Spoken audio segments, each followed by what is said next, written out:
Well, I think right now you have to start with Jahlil Okafor developing into the kind of player that they hope he can be. Their use of those 4 prospective first-round draft picks next year, that's not a settled thing yet, but they're likely to get 4 first-round picks. Nerlens Noel's continued development. And at some point along the way, you got to get a point guard and a couple other pieces. The thing we forget sometimes, Mike, is that the Sixers were way behind in terms of kind of the professionalism of their franchise. They still don't have a practice facility. They're the only team in the NBA that doesn't have its own practice facility. It has to rent out space. They over the 10 years before Sam Hinkie arrived as GM, they made the playoff. They were above 500 twice and won 1 playoff series. So it's not as if that this was a really, a proud, tradition-laden franchise that he tore down for the sake of tearing it down. They weren't very good anyway, and they weren't going anywhere. So do I think this is necessarily going to work, this plan? No, I don't think that. It could blow up. It could never amount to anything. But if that happens, then things will be exactly as they were for the previous 10 years. Mike, obviously, when Embiid went down, I think when they took Okafor, some people started to shift towards Hinkie. Then when he made the trade for Sielski and got those picks from the Kings, it really started to go his way. But did the Embiid thing start to bring people back the other way, do you think? Probably, yeah, because it's a results-based league. Sports are a results-based business, and at the end of the day, most fans aren't going to care why you made a decision. They just want to know whether it worked out or not. And right now, it's looking like that decision is not going to work out. Having said that, if I had been in the Sixers' position at that time, given what scouts and experts were saying about Embiid and his potential, I probably would have taken the chance on drafting him. Now, I can understand the argument for trading down and maybe acquiring more picks and let someone else make the choice as to whether you take Joel Embiid. But then you run the risk of, okay, another team takes him and he's healthy and he dominates the league for the next 10 years and you could have had him and you didn't. So, look, 9 franchises have won the 32 championships that the NBA has contested since the Sixers won their last title in 1983. This is a top-heavy league, and the way you break into that upper echelon is to get superstar players. And the Sixers took a chance that they were getting one, and it hasn't worked out so far. It probably won't.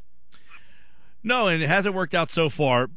It's a unique situation, though, Mike, isn't it, where you can afford, like, if the Cavaliers take LeBron James and he gets hurt, they're still probably a down-rotten franchise. If the Spurs don't get Tim Duncan, they're probably a middle-of-the-road type team. You know, the Sixers, have they put themselves in position to withstand that, or is that people trying to spin it in a positive manner? Well, I think they've mitigated it as much as they could by hoarding as many draft picks as they could. I mean, I'll put it this way: they're in about as good a position as you could be in to have something like this happen, where you, unless you're already a team that's established, and for instance, you're the Celtics of the mid 1980s, who draft Len Bias, and unfortunately he dies, from a cocaine overdose. That didn't inhibit the Celtics from winning the championship in 1986, and they might have drafted Bias in 86. I may have that timeline wrong. But they got to the finals the following year in 87 and were still pretty good a couple of years after that. The Sixers obviously aren't in that position, but they had a ton of draft picks. As I said, they may have 4 first-rounders next year. And that's been part of Hinkie's plan all along, is to try to mitigate the lack of Embiid or the possible lack of development or some of these key pieces. Whether these other guys are going to develop into terrific players or not remains to be seen. That's the yin and the yang of this. Is it may not work, and to me, I look at it and say, okay, well, it may not work. That's certainly a possibility, but that's not an argument against it, because no plan is guaranteed of working, short of getting the number 1 pick in the draft the year that a LeBron James or a Tim Duncan happens to be coming out.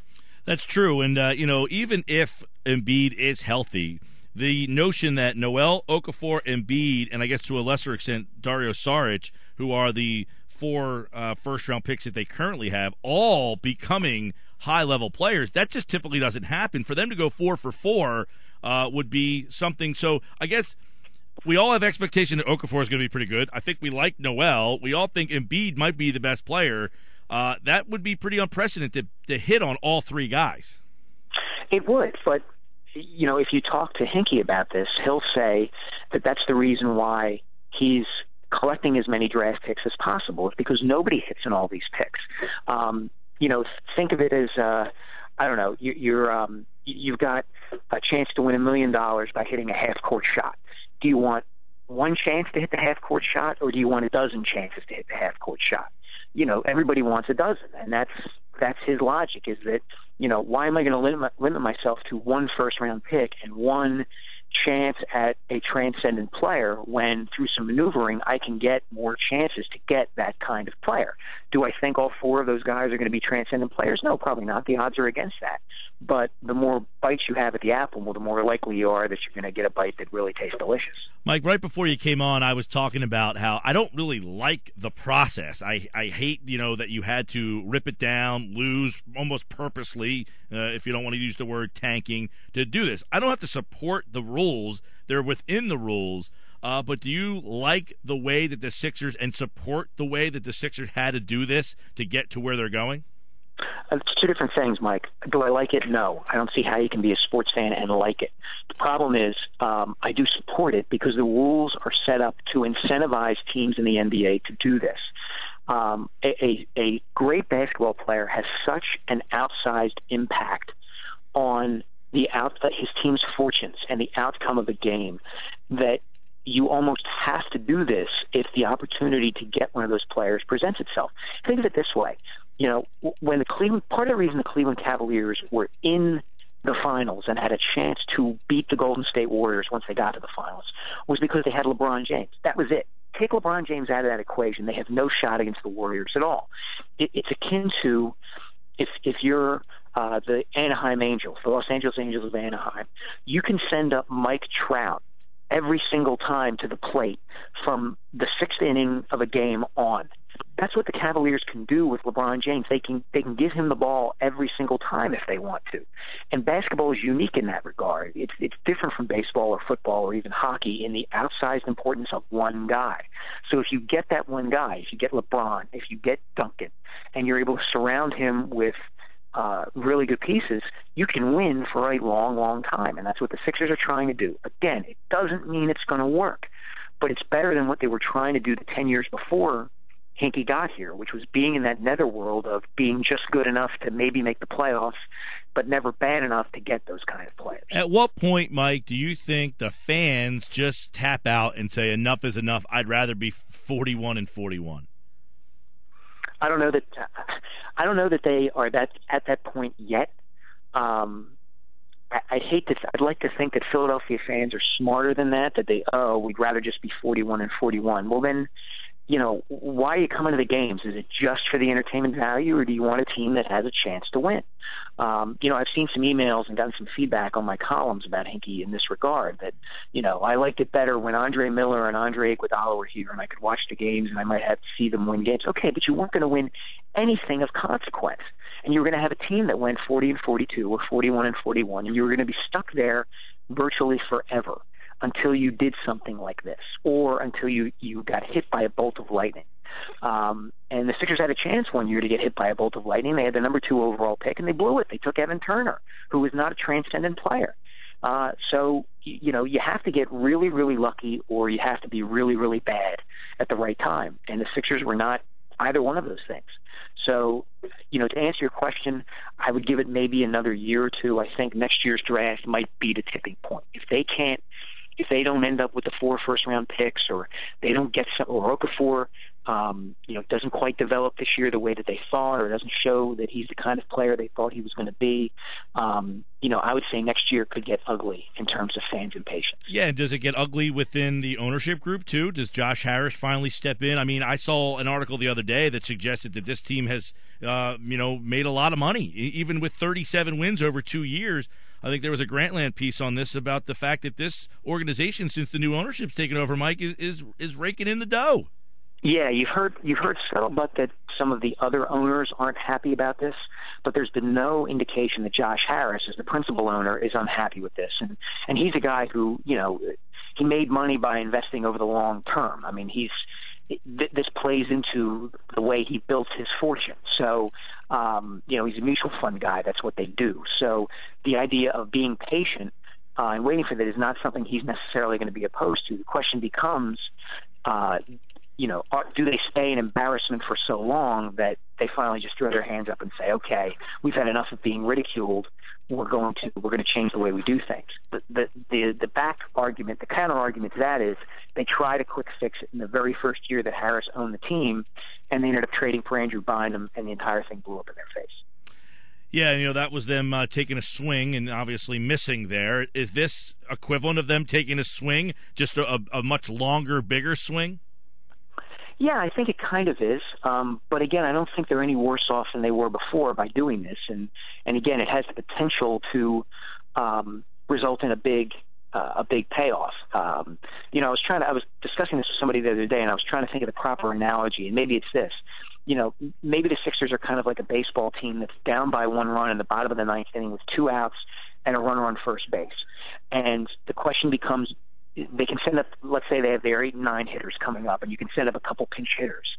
Do you send up guys who are more likely to put the ball in play and maybe get a single so that it takes you 2 or 3 hits to score that tying run or maybe win the game? Or do you send up a big power hitter off the bench who strikes out a lot but also might hit a 2-run home run to win it for you right away?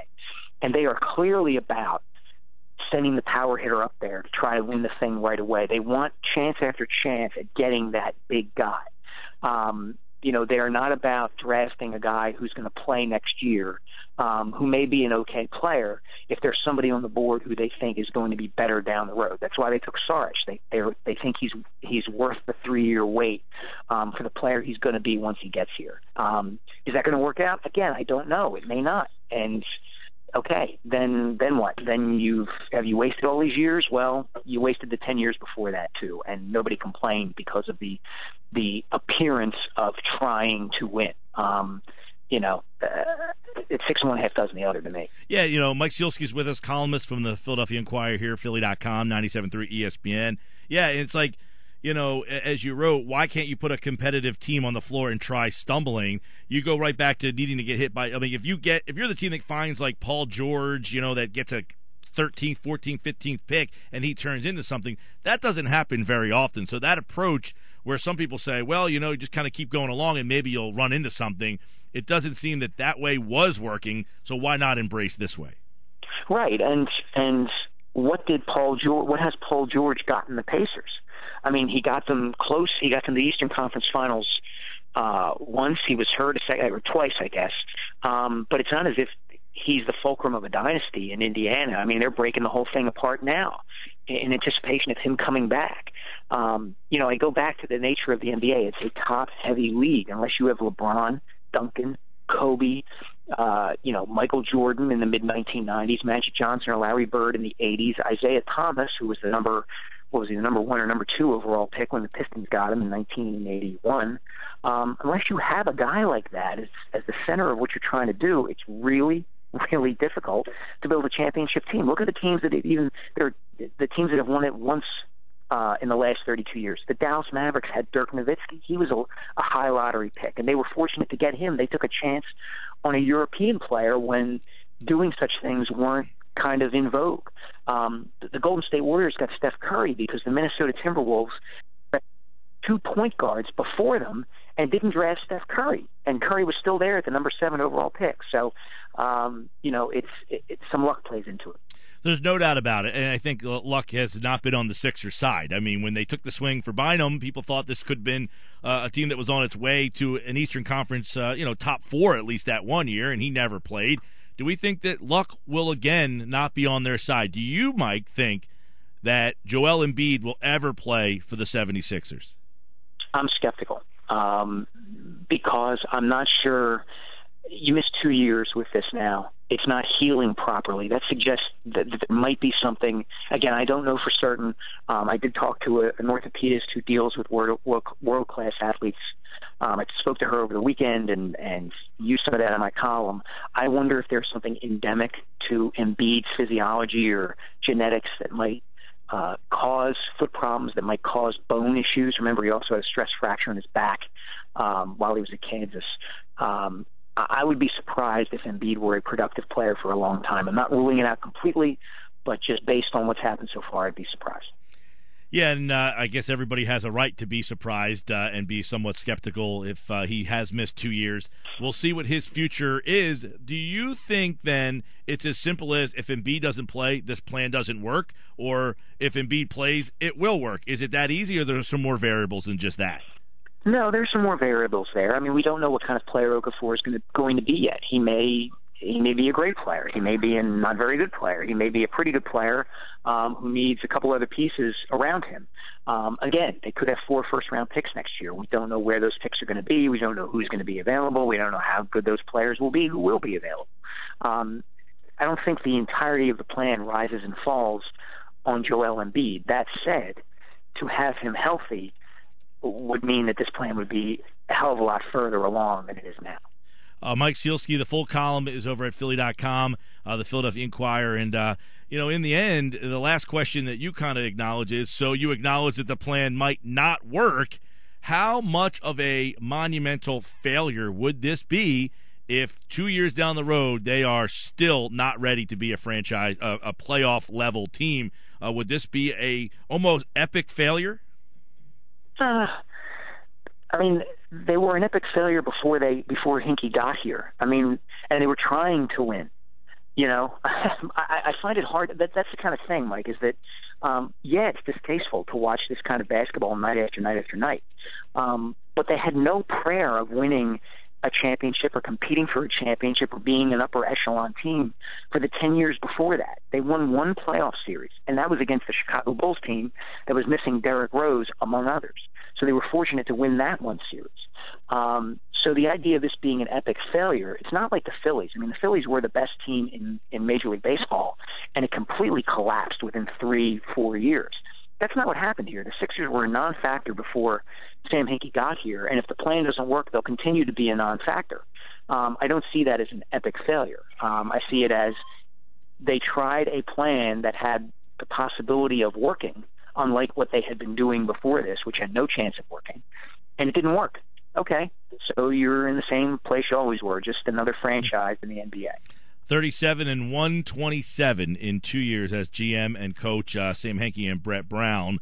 We'll see what happens in year number 3. Do you, Mike, see this team as ready to take a step forward out of the teens and approach at least the 30s? I think they could get in the 20s to the mid to high 20s if things break the right way. If Okafor is as good as he appears to have been in the summer league, and again, don't read too much into the summer league, they're going to need a point guard at some point, whether that's Pierre Jackson, whether that's Norris Cole, or Keith Pompey is reporting there's some interest in the Sixers signing Norris Cole. But, I think they could be a little bit better, but no, I don't think they're going to be a whole lot better than they've been the last couple of years. But this is a league where you can make a big jump. The Oklahoma City Thunder won 19 or 20 games in Kevin Durant's first season, and 2 years later they were a 50-win team because they drafted Russell Westbrook and made some major changes and got James Harden, and all of a sudden, very quickly, they were an elite team. So it can happen. Will it happen? I have no idea. We'll see. And, of course, the Sixers Summer League continues. No Okafor tonight, so not a whole heck of a lot to get interested. No, he's at the ESPYs. Yes, at the ESPYs. Hanging out with Caitlyn Jenner, yeah. They play in about an hour from now. And check out the full article from Mike over at Philly.com. Always a pleasure, Mike. Thanks so much, man. Thanks for having me on, Mike.